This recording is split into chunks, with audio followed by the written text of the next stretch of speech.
from the Lakeside Newsroom of the Henrico Citizen, your hometown news source since 2001. This is the Henrico News Minute with publisher Tom Lapis.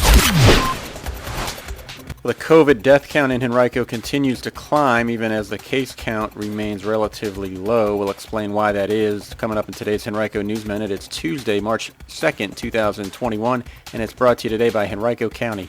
And now for the news. Well, new cases of COVID-19 in Henrico County remain relatively low, even as the number of deaths reported continue to increase. That's because the Virginia Department of Health is continuing to process death certificates from deaths that occurred after the holiday surge.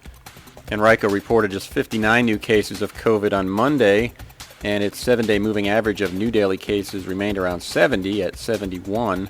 But there were 12 more virus-related deaths reported. That brings to 140 the total number reported since February 20th, all or most of those having occurred after the holidays.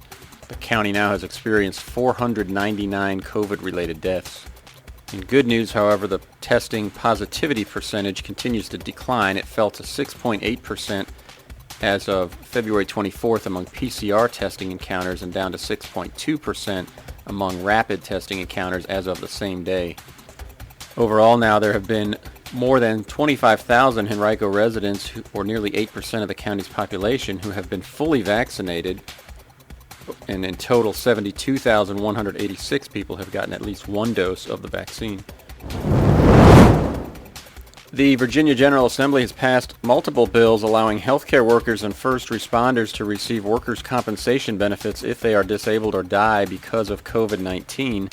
A bill from Delegate Chris Hurst, a Democrat of Blacksburg, expanded workers' compensation benefits for healthcare workers who are directly involved in diagnosing or treating people known or suspected to have COVID, including doctors and nurses. It provides coverage from March 12th of last year through December 31st of this year.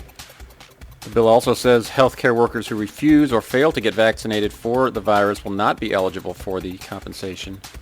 A Senate bill and its companion in the House cover workers' compensation for first responders who are diagnosed or died from COVID on or after September 1st of last year. After negotiations on a Senate amendment, the House of Delegates last week agreed in a 57-39 vote to an amendment to a House bill that bans nonprofits, local governments, and schools from using polystyrene takeout containers. The Senate passed the amended bill in a 24-15 vote.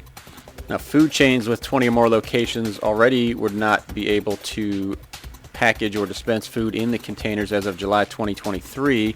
Remaining food vendors have until July 2025.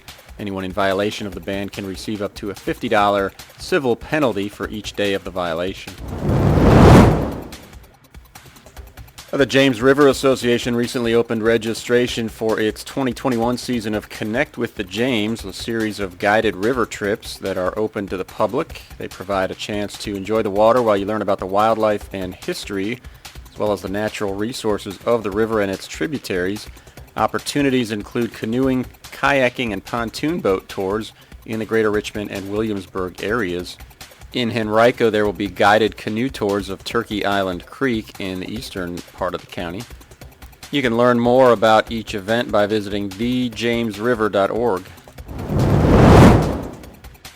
Someone needs blood every 2 seconds, and every day 36,000 units of red blood cells are needed in the U.S. To continue to meet that need, the Virginia region of the American Red Cross is looking for dependable drivers to deliver blood products. You can apply at redcross.org/deliver or email charles.white6@redcross.org.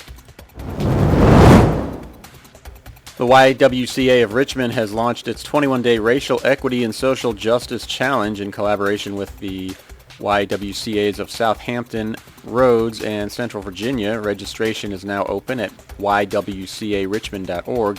The challenge is designed to foster greater awareness and challenge participants to confront their own understandings and act toward advancing racial equity in Virginia. YWCAs across the nation are participating by sharing new content with their communities.